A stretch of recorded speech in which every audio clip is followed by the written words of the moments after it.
Hello friends, मैं हूं आपका दोस्त संदीप और स्वागत है आपके मेरे चैनल में जिसमें हम डिस्कस कर रहे हैं सी लैंग्वेज पर। और दोस्तों, आज की वीडियो में हम डिस्कस करने वाले हैं डायनेमिक मेमोरी एलोकेशंस पर। जैसा कि आपको पता है कि यदि हम वेरिएबल या एरे डिक्लेयर करते हैं तो वहाँ पर उसका जो साइज उसको मिलता है या जो एलोकेशन उसको मिलता है मेमोरी में वो स्टैटिक होता है। मीन्स यदि मान लीजिए हमने कोई वेरिएबल डिक्लेयर किया इंटीजर और यहाँ पे दिया ए, तो ए जो हमारा वेरिएबल है इसको मेमोरी में जो स्पेस मिलेगा वो इंटीजर के हिसाब से 2 बाइट यहाँ पे मिल जाएगा और ये पूरे प्रोग्राम के एजुकेशन के टाइम तक फिक्स रहेगा क्योंकि ये स्टैटिक मेमोरी एलोकेशन कहलाता है। यदि हम हमारे प्रोग्राम के एग्जीक्यूशन के टाइम पे वेरिएबल का या कैरेक्टर का या किसी भी तरह के जो हमने डिक्लेरेशन किया हुआ है जैसे स्ट्रक्चर का, तब हम यदि एग्जीक्यूशन के टाइम पे उनके स्पेस को चेंज करना चाहते हैं या उनको रन टाइम पर हम नई मेमोरी एलोकेट करना चाहते हैं तो उसके लिए जो कंसेप्ट यूज़ किया जाता है वो होता है हमारा डायनेमिक मेमोरी एलोकेशन। और आज की वीडियो में हम इसी पर डिस्कस करने वाले हैं। तो दोस्तों, वीडियो शुरू करने से पहले आपसे रिक्वेस्ट है कि यदि आप हमारे चैनल पर नए हैं तो चैनल को सब्सक्राइब कर लीजिए और बेल आइकन को प्रेस कर लीजिए जिससे कि आपको लेटेस्ट नोटिफिकेशन प्राप्त हो सके। साथ ही साथ दोस्तों, यदि आपको वीडियो पसंद आ जाए तो वीडियो को लाइक करें और शेयर जरूर करें। चलिए शुरू करते हैं आज का वीडियो। सबसे पहले देखते हैं इसकी definition. The process of allocating memory at run time is known as dynamic memory allocation. यदि हम मेमोरी को रन टाइम पर एलोकेट करते हैं तो इसी प्रोसेस को क्या कहा जाता है? डायनेमिक मेमोरी एलोकेशन कहा जाता है। Library routines known as memory management functions are used for allocating and freeing memory during execution of a program. और इस कंसेप्ट के लिए हम जो लाइब्रेरी फंक्शन यूज करते हैं उनको बोला जाता है मेमोरी मैनेजमेंट फंक्शन। और ये जो मेमोरी मैनेजमेंट फंक्शन होते हैं ये रन टाइम पर मेमोरी एलोकेट करने के साथ साथ मेमोरी को फ्री करने के लिए भी यूज किए जाएंगे। These function are defined in stdlib.h। और ये जो फंक्शन है इनका अगर हम यूज़ करना चाहते हैं तो हमको हमारे प्रोग्राम में जो हेडर फाइल यूज़ करनी है वो होगी standard library header file stdlib.h। तो इस हेडर फाइल का हमको यूज़ करना रहेगा। अब यहाँ पे टोटल 4 प्रकार के फंक्शन है जो कि हम यूज़ करते हैं। जैसे कि पहला फंक्शन है M alloc, means M allocation. दूसरा होता है सी एलोकेशन, फिर होता है फ्री और एक होता है री एलोकेशन। 4 प्रकार के फंक्शन है। अब हम इनको एक एक करके डिस्कस करते हैं, साथ ही साथ हम इनके प्रोग्राम भी देखेंगे और प्रैक्टिकल भी इंप्लीमेंट करके यहाँ पे देखने वाले हैं। तो आप वीडियो क्लास तक जरूर बने रहिएगा। पहला जो फंक्शन है वो है हमारा M allocation function. allocates requested size of bytes and returns a void pointer pointing to the first byte of the allocated space। देखिए, यदि हम m allocation फंक्शन का यूज़ करते हैं तो ये क्या करता है, बाइट्स में हमने जितने साइज का रिक्वेस्ट किया हुआ है उतना साइज यहाँ पे एलोकेट करता है।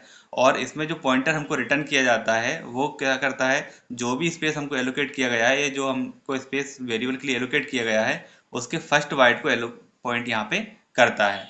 और इसका जो सिंटैक्स है वो क्या है, कास्ट टाइप एस्ट्रिक। अब देखिए, यहाँ पे जो मेमोरी एड्रेस है वो रिटर्न किया जाता है और हमको पता है कि मेमोरी एड्रेस पे हम जब भी काम करते हैं तो ये नॉर्मल वेरिएबल का काम नहीं होता है। मेमोरी एड्रेस के लिए हम क्या यूज़ करते हैं, हमेशा पॉइंटर टाइप का वेरिएबल यहाँ पे यूज़ करते हैं। और पॉइंटर की पहचान क्या होती है, पॉइंटर टाइप अगर हम वेरिएबल बनाते हैं तो उसके आगे हमेशा क्या लगाते हैं, एस्ट्रिक लगाते हैं। ठीक है, तो यहाँ पे जो एम एलोकेशन फंक्शन है इसमें पेरेंथेसिस के अंदर हम जो भी साइज यहाँ पे देते हैं, साइज किस में होता है, बाइट में होता है।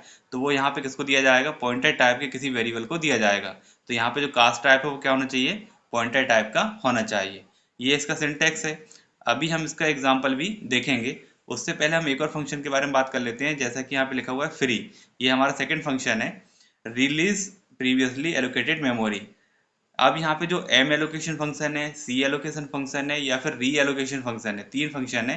ये तीनों फंक्शन ही क्या करते हैं, मेमोरी एलोकेट करने का काम करते हैं। लेकिन जब उस मेमोरी का काम हो जाता है या उस मेमोरी का हम यूज़ कर चुके होते हैं तो वापस से उसको फ्री करने के लिए हम यहाँ पे फ्री फंक्शन का यूज़ करेंगे। इसके लिए जो सिंटैक्स है वो क्या है, फ्री। और यहाँ पे जिस पॉइंटर पर आपने मेमोरी एलोकेट की है उसको ही यहाँ पे पास किया जाता है। तो इस पॉइंटर के पास जो भी मेमोरी एड्रेस होता है वो फ्री फंक्शन के द्वारा फ्री कर दिया जाता है। तो अब हम देखते हैं इसका एक एग्जाम्पल। अब यहाँ पर हमने एक प्रोग्राम बनाया हुआ है जो कि एम एलोकेशन के लिए है। तो यहाँ पे देखिए, पहली जो हेडर फाइल है वो तो stdiu.h है, दूसरी फाइल है conu.h, क्योंकि ये तो हम स्टैंडर्ड फाइल ही लगाते ही हैं। अब यहाँ पे conu.h मैंने 2 बार लिख दिया है। यहाँ पर अब जो हमारे पास फाइल है हेडर फाइल वो कौन सी लगानी है आपको, stdlib.h यहाँ पे लगानी है। ठीक है, क्योंकि जो यहाँ पे हमारे पास फंक्शन होते हैं मेमोरी एलोकेशन वाले, डायनेमिक मेमोरी एलोकेशन के, वो सारे के सारे इस हेडर फाइल में डिफाइन किए जाते हैं। इसके बाद हमने यहाँ पे ले लिया void main फंक्शन। फिर यहाँ पे देखिए एक पॉइंटर टाइप का हमने कैरेक्टर टाइप का लिया है वेरिएबल कैरेक्टर str, और ये पॉइंटर टाइप का है हमारा। तो इसमें हम क्या कर सकते हैं, मेमोरी एलोकेट कर सकते हैं। अब हमने यहाँ पे लिखा इफ़। अब यहाँ पे देखिए काम किस तरह से होगा, पैरेंथेसिस समझिए, ये हमारा ओपन है और ये वाला क्लोज है, और इसके अंदर ये फिर ओपन है और ये कहाँ पे आके क्लोज हो रहा है, यहाँ पे आके क्लोज हो रहा है। इसके अंदर ये हमने स्टेटमेंट लिखा हुआ है। अब यदि इसकी वैल्यू क्या हो जाए, नल हो जाए, तब हम क्या प्रिंट करेंगे, not enough memory to allocate buffer. ठीक है, यदि इसके पास जो वैल्यू आती है वो नल आती है, तो यहाँ पे क्या मतलब हो जाएगा कि हमारे पास मेमोरी नहीं है इसको एलोकेट करने के लिए, और हम यहाँ पे मैसेज दे देंगे कि नॉट इनफ मेमोरी, और एग्जिट करके यहाँ से बाहर निकल जाएंगे। लेकिन यदि यहाँ पे वैल्यू होती है तो यहाँ पे कंडीशन क्या हो जाएगी, फॉल्स हो जाएगी, और हम यहाँ से सीधा बाहर आ जाएंगे। तो बाहर आ जाएंगे तो फिर हम इस फंक्शन पे काम करेंगे।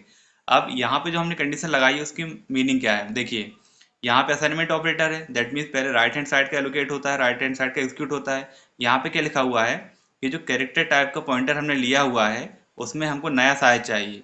यदि यहाँ पर कैरेक्टर है तो ये कितना बाइट लेता है, 1 बाइट लेता है, लेकिन हमने यहाँ पे डायनेमिकली रन टाइम पर उसको क्या एलोकेट कर दिया है, 10 बाइट का यहाँ पे एलोकेट कर दिया। तो अब एसटीआर के पास कितना साइज हो गया है, 10 बाइट का हो गया है। पहले कितना बाइट था, 1 बाइट।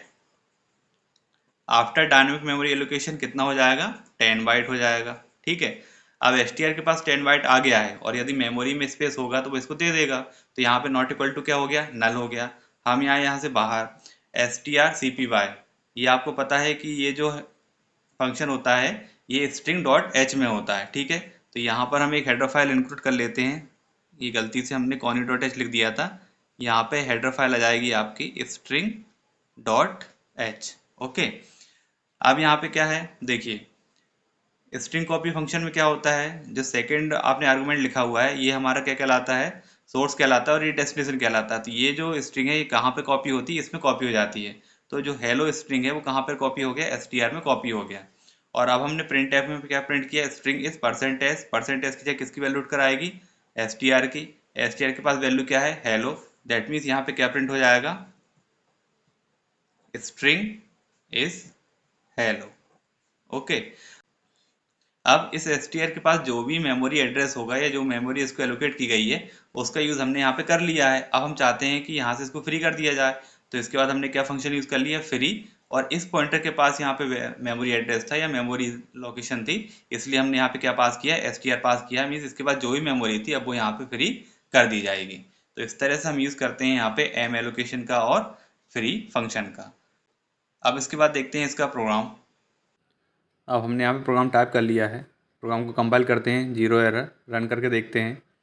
तो देखिए यहाँ प्रिंट कर रहा है स्ट्रिंग इज हेलो। नेक्स्ट है हमारे पास C allocation. Allocates space for an array of elements, initialize them to 0 and then return a word pointed to the memory. देखिए इससे पहले जो हमने देखा एम एलोकेशन, अब है हमारे पास सी एलोकेशन। दोनों में मेन डिफरेंस ये है कि जो एम एलोकेशन होता है वो सिंगल वेरिएबल पे काम करता है। ठीक है, लेकिन यदि हम सी एलोकेशन का यूज़ करते हैं तो ये किस पे काम करता है, एरे ऑफ एलिमेंट्स। मीन्स ये जो मेमोरी एलोकेट करता है किसको करता है, ब्लॉक्स को करता है। या तो आप एरे यहाँ पे ले लीजिए, या फिर यहाँ पे आप स्ट्रक्चर या यूनियन का यूज़ भी कर सकते हैं। मीन्स यदि आपको नॉर्मल वेरिएबल को डायनेमिक मेमोरी एलोकेशन प्रोवाइड करना है तो आप किसका यूज़ करोगे, एम एलोकेशन का। लेकिन यदि आप ब्लॉक्स पर काम करना चाहते हैं तब आपको किसका यूज़ करना है, सी एलोकेशन का यूज़ करना है। ठीक है, सिंटेक्स क्या है यहाँ पे, कास्ट टाइप पॉइंटर सी एलोकेशन। अब यहाँ पे क्या होता है, साइज ऑफ ब्लॉक तो आप दे दोगे, लेकिन यहाँ पे आपको ब्लॉक्स भी बताना पड़ेगा कि आप कितना ब्लॉक यहाँ पे देने वाले हैं, कितना साइज आप यहाँ पे देने वाले हो। प्रोग्राम देखते हैं। चारों हमने हेडर फाइल ली है, stdio, conio, स्ट्रिंग और std लाइब्रेरी। ठीक है, यहाँ पे void main फंक्शन लिया हमने। अब देखिए सबसे पहले हमने एक यहाँ पे वेरिएबल पॉइंटर टाइप का ले लिया str, और नल को इसको सेट कर दिया। अब यहाँ पे देखिए नया हम यहाँ पे एलोकेट कर रहे हैं, तो सी एलोकेशन से कर रहे हैं। तो स्टार्टिंग तो वही है, कैरेक्टर पॉइंटर लिया है, लेकिन इस बार हमने 2 पैरामीटर पास किए हैं। ठीक है, साइज ऑफ कैरेक्टर, पहले तो ये क्या करेगा, साइज ऑफ ऑपरेटर किसका साइज निकालेगा, कैरेक्टर का। तो कितना मिलेगा इसको, 1 बाइट मिलेगा, क्योंकि कैरेक्टर का साइज कितना होता है, 1 बाइट। लेकिन अब इस पर क्या एलोकेट करना है हमको, 10। ठीक है, 20 पुराना ये था, नया हम इसको दे देंगे, तो इसको कितना एलोकेट हो जाएगा, 10 ब्लॉक्स यहाँ पे एलोकेट हो जाएगा, 10 बाइट का यहाँ पे एलोकेट हो जाएगा। फिर उसके बाद हमने सिंपल सा कंसेप्ट यूज कर लिया है कि स्ट्रिंग कॉपी फंक्शन लिया है, हेलो को यहाँ पे पास कर दिया, तो यहाँ पे स्ट्रिंग आ गया हेलो, और इसको फिर हमने प्रिंट कर दिया है। ठीक है, और इसके पास जितना भी मेमोरी आया था उसको हमने यहाँ पे फ्री कर दिया है। तो इस तरह से आप यूज कर सकते हो सी एलोकेशन का। अब हम इसका प्रोग्राम भी देख लेते हैं। अब ये प्रोग्राम है हमारा सी एलोकेशन के लिए। प्रोग्राम पूरा टाइप किया हुआ है, आप देख सकते हैं। सेम वही है जो समझा है। प्रोग्राम को कंपाइल किया हमने, 0 एरर है। रन करके देखते हैं। आउटपुट आया हमारा स्ट्रिंग इज हेलो। इसके बाद है दोस्तों नेक्स्ट री allocation. Modify the size of previously allocated space. ठीक है, मान लीजिए हमने पहले एम एलोकेशन से कोई स्पेस इसको दे दिया है किसी वेरिएबल को, और फिर हम क्या करना चाहते हैं, यहाँ से जो हमने स्पेस एलोकेट करवाया था उसको हम फिर से मॉडिफाई करना चाहते हैं। तब हम क्या यूज़ करेंगे, री एलोकेशन यहाँ पे यूज़ करेंगे। ठीक है, री एलोकेशन के लिए सिंटेक्स क्या है, तो हम यहाँ पे लिखेंगे री एलोकेशन, यहाँ पे लिखेंगे पॉइंटर। पॉइंटर वो जिसको हमने पहले ही कोई मेमोरी एलोकेट कर दी है, और फिर यहाँ पे लिखेंगे न्यू साइज। तो जो भी न्यू साइज होगा इस पॉइंटर के लिए यहाँ पे नया एलोकेट होगा और फिर इसको असाइन कर दिया जाएगा। तो अब यहाँ पे देखते हैं, हेडर फाइल हमने चारों ले ली है, वॉइड मेन फंक्शन लिया, कैरेक्टर str लिया, पॉइंटर टाइप का है। अब देखिए यहाँ पे इसके पास जो भी हम नया इसमें देना चाहते हैं मेमोरी एड्रेस, वो हमने किससे दे दिया, एम एलोकेशन से दे दिया। ठीक है, यहाँ पे कितना दे दिया हमने, 10 बाइट दे दिया। तो ये यूज किया हमने एम एलोकेशन का, तो ये फर्स्ट टाइम हमने इसको क्या दे दिया, 10 बाइट का यहाँ पे स्पेस दे दिया। अब यहाँ पे स्ट्रिंग कॉपी की हमने, हेलो को यहाँ पे पास कर दिया, प्रिंट एफ करा स्ट्रिंग इज और एड्रेस इज। अब देखिए यहाँ पे स्ट्रिंग इज %s है, एड्रेस इज %p है, और दोनों बार हमने यहाँ पे क्या लिखा है, str लिखा है। मीन्स वेरिएबल हमने सेम लिखा है, लेकिन यहाँ पे जो कंट्रोल स्ट्रिंग है वो हमने चेंज की है। तो पहली बार में str क्या प्रिंट करेगा, उसके पास जो स्ट्रिंग है वो प्रिंट करेगा। और %p का मतलब होता है कि यहाँ पे पॉइंटर के लिए जो एड्रेस है वो प्रिंट किया जाता है। ठीक है, ये %p का मीनिंग है। तो इस str के बेस पे यहाँ पे %s लगा हुआ है तो ये स्ट्रिंग प्रिंट करेगा, लेकिन यहाँ पे %p लगा हुआ है तो इसका मतलब इस str का जो एड्रेस है वो यहाँ पे प्रिंट होगा। ठीक है, अब इसके बाद हमने क्या किया है, यहाँ पे री एलोकेशन का यूज किया है। तो री एलोकेशन में हमने देखिए क्या लिखा, str लिखा और यहाँ पे 20 लिखा। यहाँ पे हमने str को 10 एलोकेट कर दिया था। अब यहाँ पे री एलोकेशन कर रहे हैं इस str के लिए, और यहाँ पे कितना एलोकेट कर रहे हैं, 20 यहाँ पे एलोकेट कर रहे हैं। तो अब इस str के पास कितना साइज है, 20 बाइट का साइज है। फिर से हमने प्रिंट किया, सेम वही लिखा हुआ है, लेकिन इस बार क्या होगा, यहाँ पे जो एड्रेस प्रिंट होगा वो नया एड्रेस प्रिंट होगा, क्योंकि हमने यहाँ पे री एलोकेशन कर दिया है। और जब हमारा ये काम हो जाएगा, इससे स्पेस का यूज़ हो जाएगा, तो उसके बाद हम इसको क्या करेंगे, फ्री करेंगे। तो फ्री करने के लिए हमने फ्री फंक्शन के अंदर str को यहाँ पे पास कर दिया। तो ये होता है री एलोकेशन। अब हम इसका भी प्रोग्राम यहाँ पे देख लेते हैं। ये हमारा लास्ट प्रोग्राम है। इसमें हमने देखिए इसको कंपाइल करते हैं, 0 एरर है, रन करते हैं। तो अब यहाँ पे देखिए 2 मैसेज है हमारे पास। पहला मैसेज है स्ट्रिंग इज़ हेलो और एड्रेस है हमारे पास 05E2। फिर नेक्स्ट है हमारे पास string is hello, new address बता रहा है 05F0, क्योंकि हमने इसको री एलोकेट यहाँ पे किया हुआ है। तो दोस्तों ये था आज का वीडियो। यदि वीडियो पसंद आए तो वीडियो को लाइक करें, शेयर करें और चैनल को सब्सक्राइब जरूर करें। Thank you.